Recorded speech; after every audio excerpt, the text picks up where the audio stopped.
Shalom saudara-saudara dikasih dalam Tuhan. Berjumpa dengan saya Daud Aribagus Satria, mahasiswa STT Kristus Alpha Omega. Pada kesempatan kali ini saya akan membagikan firman Tuhan. Tetapi sebelum kita mau lebih dalam lagi untuk menggali firman Tuhan, mari semua kita ajak dalam doa. Bapa yang baik, kami ucap syukur Tuhan karena pada kesempatan hari ini kami dapat berjumpa dan kami dapat mau mendengarkan firman-Mu Bapa. Tuhan, kiranya firman-Mu ini terus tertanam dalam hati kami dan terus menghasilkan buah yang baik Bapa. Terima kasih Tuhan Yesus, kami berdoa dan ucap syukur kepada Engkau. Haleluya. Amin. Saudara-saudara yang terkasih dalam Tuhan, dalam suatu hari kita seringkali memperkatakan perkataan sebagai bahan untuk berkomunikasi kita. Tanpa komunikasi, kita tidak dapat mengetahui satu sama lain. Kita tidak dapat mengerti apa maksud dari satu sama lain kita sesama kita. Perkataan dari seseorang dapat menjadi identitas suatu pribadi. Contohnya, seperti orang terpelajar atau orang yang tidak terpelajar. Bagaimana kita dapat mengetahuinya? Yaitu melalui perkataannya. Jika perkataannya itu membangun, perkataannya itu baik, dan perkataannya itu sangat memberkati orang, pasti itu orang yang terpelajar.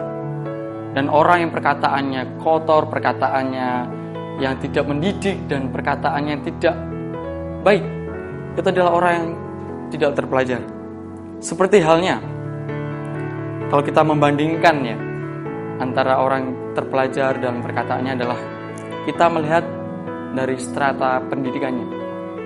Seperti dari SMA, antara SMA dan anak SD sangat berbeda.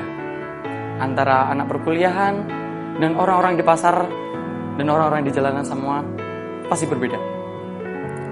Wow, bagaimana bisa terjadi? Kita dapat melihat bahwa perbedaan demi perbedaan perkataan itu hasil dari olah pikirannya dan olah dari pendidikannya.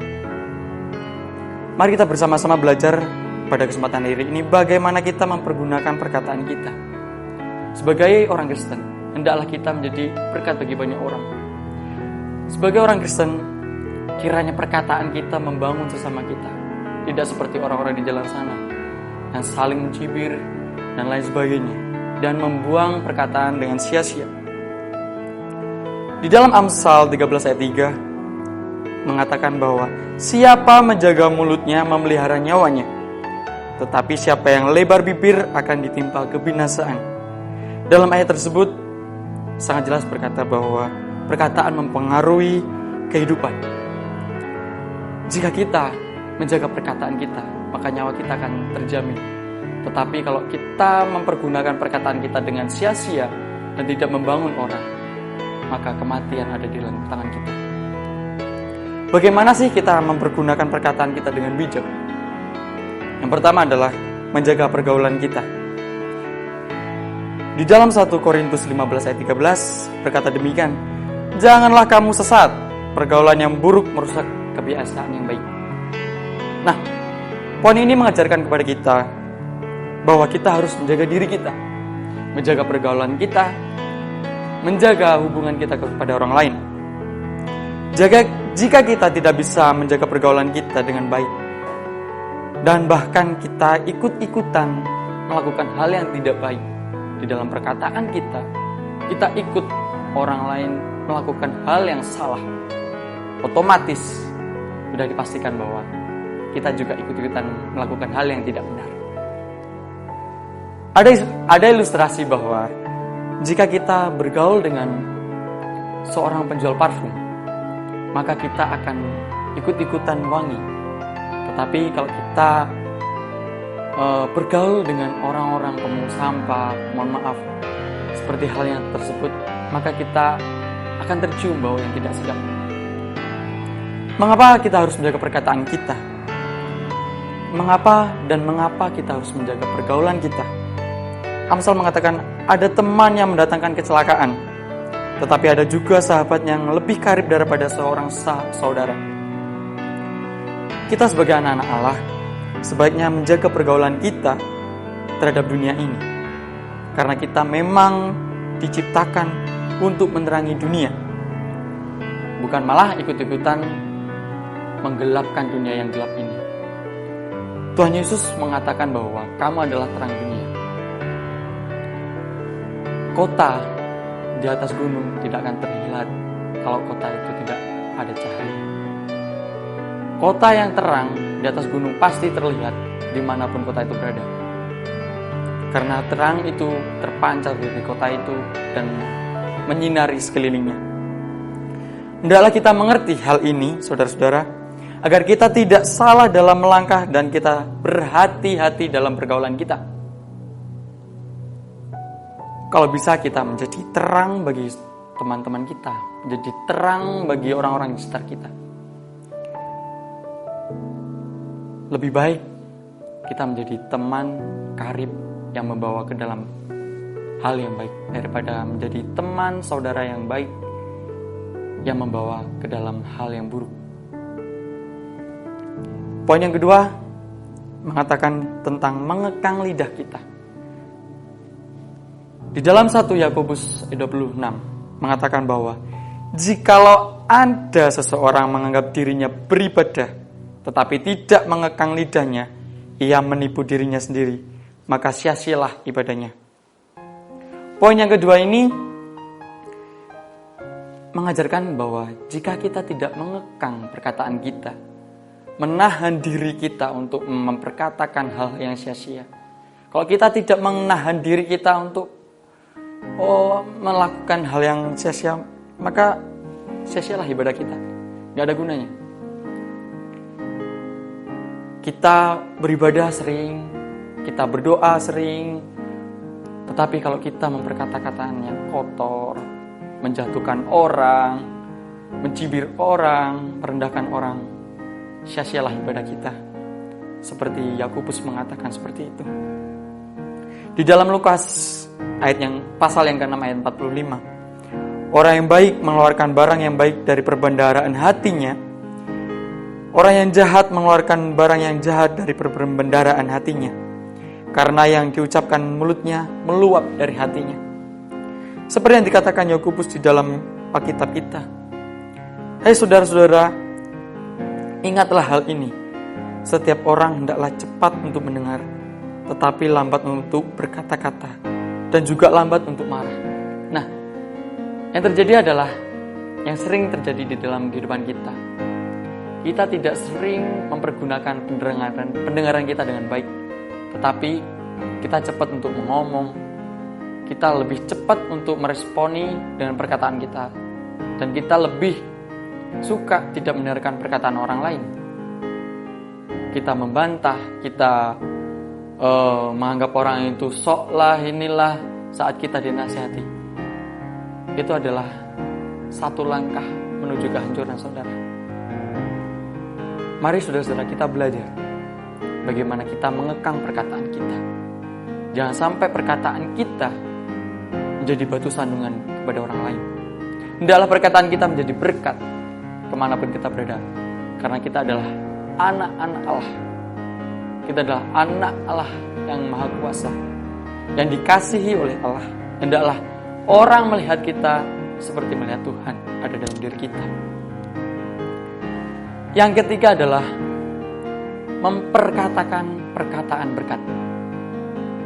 Memperkatakan perkataan berkat. Di dalam 1 Petrus ayat pasal 3 ayat 9 mengatakan, dan janganlah membalas kejahatan dengan kejahatan atau caci maki dengan caci maki, tetapi sebaliknya hendaklah kamu memberkati, karena untuk itulah kamu dipanggil, yaitu untuk memperoleh berkat.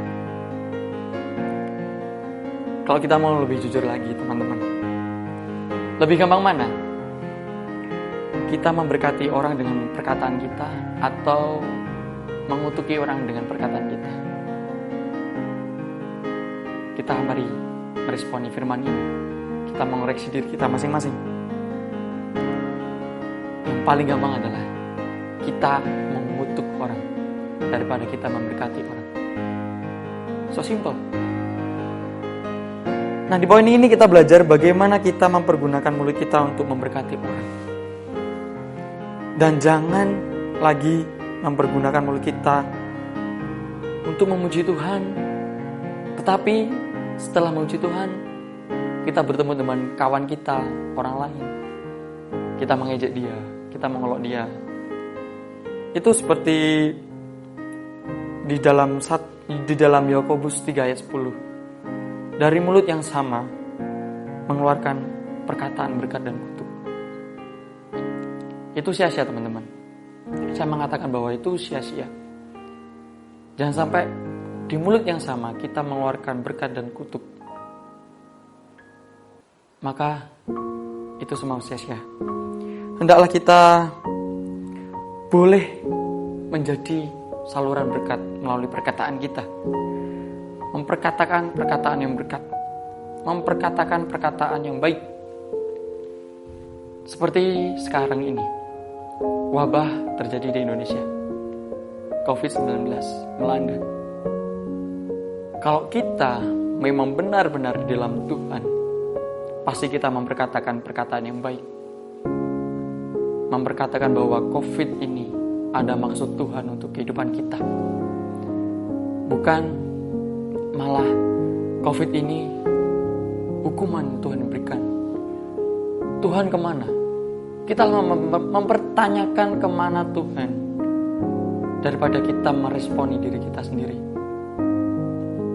Banyak orang-orang Kristen dan orang-orang di luar sana, di saat mereka di bawah tekanan, mereka malah mengutuki Tuhan, malah mengatakan Tuhan itu tidak ada. Saudara-saudara, pada kesempatan hari ini, saya mengatakan bahwa di dalam kesesakanmu, Tuhan ada buat kau dan saya. Mari kita meresponi perkataan firman ini. Hendaklah kita terus memperkatakan perkataan yang berkat. Jangan sampai mulut kita memperkatakan perkataan yang sia-sia, bahkan menjatuhkan orang lain. Kalau boleh jujur, teman-teman, saudara-saudara yang dikasihi dalam Tuhan, dalam satu hari, lebih banyak mana kita memperkatakan perkataan yang sia-sia atau perkataan berkat bagi orang lain? Mari cek diri kita sendiri. Kita mau meresponi firman ini. Tuhan mau menegur kita pada kesempatan kali ini, supaya kita mau menjaga perkataan kita, mempergunakan perkataan kita dengan baik. Bagaimana cara kita untuk memperkatakan perkataan yang baik? Di dalam poin yang pertama yang sudah saya katakan bahwa menjaga pergaulan kita. Dengan menjaga pergaulan kita, kita akan bisa menahan perkataan kita.